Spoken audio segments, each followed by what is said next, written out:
Hello, my name is Carmen Grenard Barnum, and this is my blog page, CGV Enterprises Incorporated. And I thought I would come on tonight and kind of touch bases with my audience. And I've been getting a lot of good feedback with my new page here that I'm going to talk about my book. I have a lot of people that have read the book. I'm an author of By His Grace Here I Am, and that is my very first book that came out in November. It's a bio of my life. And from this book, I found my purpose. A lot of my viewers know, a lot may not know, I lost my husband to COVID last February 1st of 2021. And that's where the book took off. During my grieving process, the Holy Spirit told me to finish the book because this book will help many people. And from my tragedy, I've overcome a lot of adversities that I've gone through throughout my life. And I thought it would be more fitting tonight. I have some quiet time in my prayer room, as I call it, to sit and talk about some things that people are struggling with, life adversities, and how to cope with things in life even at our older age. I'm older, but I'm not old. I'm 54, be 55 this October, and I've had a lot of adversities that I've had in my lifetime. And people look at me today, and a lot of people get strength and encouragement and inspired from just watching me, knowing the process that I've gone through. Some know my childhood, some know things that happened in my latter days, and just by going through those things, they look and say, how do you do it? Well, tonight I'm going to talk about how I'm navigating through this process. And as I talk about the book, when I spoke about a lot of things that I've experienced, some people wouldn't be in their right mind today. They would have a lot of issues dealing with people, and it would be very hard for them. Always said to myself, God made all of us different and unique in His own image, and He made me special. I've endured some things where most people could not have survived, but I'm strong willed and I have a lot of determination. And yes, I do get tired, I do get weary, and at this point in my life, I know after losing my spouse, it was like the tip of the iceberg for me. A lot of people see the smile. They see me on social media, people that know me around me. But my closest people, such as my family and close friends that's in my life, they know the struggle. I talk about it. I cry about it. I struggle daily, moving forward. But I have faith in God that He's seen me through so many things and I've overcome. And now I'm dealing with another issue, but I'm pressing my way through it. It was, when I say the tip of the iceberg, it was something that I never imagined. Losing a spouse, you are as one, and you have your ups and your downs, you're good, you're bad, but you're together, you're fighting, you're trying to make things work. And then when you're at a place where you're willing to keep going and you're finding that happy space, that happy medium in your marriage and your relationship, and then that person is just snatched away. That's the most heart wrenching, devastating thing can ever happen. And just like I tell people, I can't explain losing a child because I never lost a child. I can only come to you as being a widow losing my spouse. But I feel if I lost a child, that would be just tragedy for me, because that's something I birthed out of me. And your spouse, you become one. And it's so unique how God ordained marriage, how God favors marriage. And those vows are something very special, very sacred that you don't take lightly. You shouldn't take lightly. If you're not serious about it and willing to go through, the things that it requires of marriage, you might want to think again. That's why everybody should get counsel before getting marriage, because that's a serious commitment. And now here I am, 54, widowed.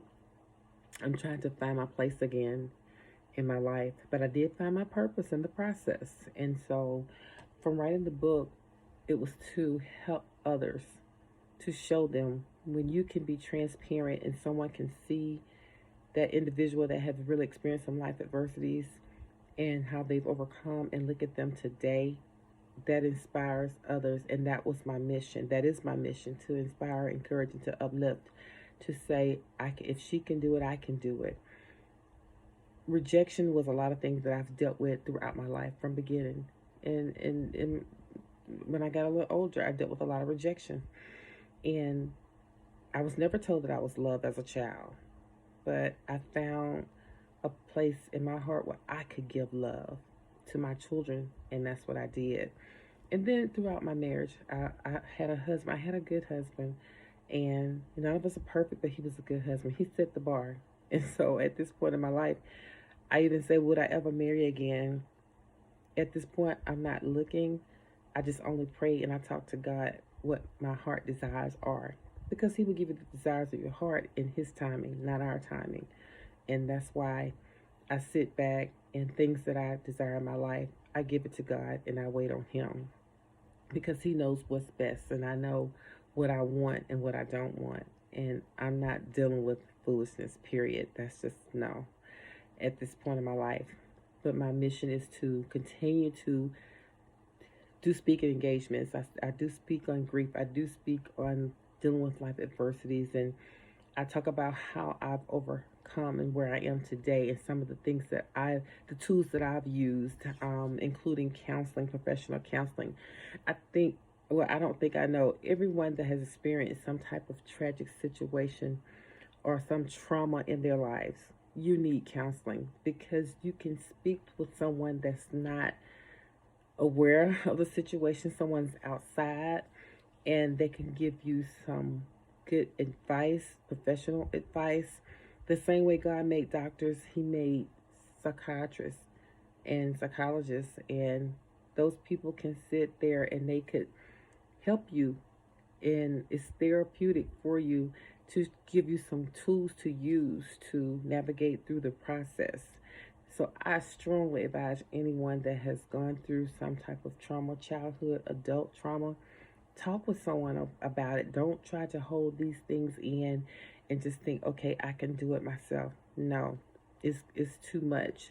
And I think when you speak with someone, it gives you guidance and directions of which way to go and how to deal with things.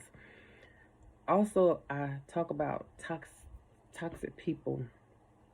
Sometimes you have to remove people out of your life. That doesn't mean you're any good. A person that's, you can have a person in your life that you may think is in your corner, but they're more against you than for you.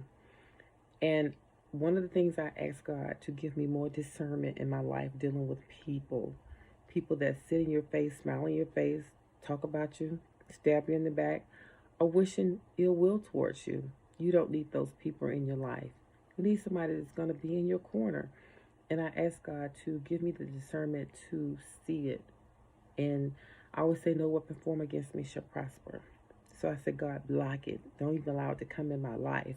But if it does seep through, just remove it, take it away, and show me where I can do the necessary things to make sure that that person is not in my life. You just have people, they come in your life for a season, a reason, and you just have to be very careful in dealing with people. Everybody is not your friend. You have associates, you have people you associate with, and you keep it at a certain level. Everybody does not need to be in your personal space. Everybody does not need to know everything about you, your moves. I've learned that. I learned that kind of the hard way, but once I got it, I got it. And some people think they know. No, you don't. I'm a person, I only tell you what I want you to know. If I don't want you to know, you're not going to know. You might feel, oh, she said this, you know this. No, you don't. You only know what I want you to know. And sometimes I can say something to see, if you're going to keep it or you're going to take it somewhere else and I get it back. So, I'm that type of person. And I always tell a person, if I'm asking you about something, 9 times out of 10, I already know the answer. I just want to see what you're going to say. I will do that because that will weed them out. It will weed out the persons that need to be in your life and the ones that don't. But at the same time, I'm in a place of acceptance. I'm in a place of peace. I don't do negativity. If you're a negative person and you're always saying something negative about somebody and not trying to inspire and not trying to uplift, or you're trying to find something wrong with everybody, I can't do that. At this point, I must have peace in my life. I've gone through a lot of things to where now I must have peace in order to survive because my body has gone through a shock. A shock. When I lost my husband, it was a shock to my mind, my spirit, my body, my soul. And nobody but God got me through that horrendous pain in my heart. It's a pain to where when I tell people, I always say it was a hole in my heart, and my heart was sitting on the bed, and I could see it pumping. And I was trying to reach to put it back in because it was so painful, that big hole. Until finally, God started mending that heart to where I could breathe again, I could live again. And that's where I am today. I'm living, I'm not existing. I'm living in my purpose by speaking to others, helping others, encouraging others, and just having the will to live. My spiritual growth has gotten stronger. I've gotten more in tune in reading the Word, Bible study. Those are things that I need for me to help me. Without God, I don't have anything. And, people will look at my life and say, okay, my children, my son is successful in NFL and all that. That's all good. Those are blessings that God has bestowed upon my children. But if you don't have a relationship with God, don't none of that stuff mean anything. And we have to be so careful not to get caught up in worldly things.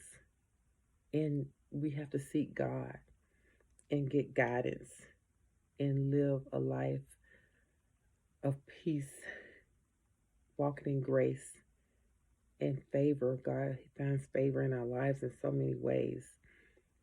I could even begin to tell you some of the blessings that God has just blessed me in my life. In spite of my shortcomings, in spite of my trials and tragedies, God has found favor in my life. And so I'm reaching back out to help others. And so the book is what it's all about. You can go to Amazon.com.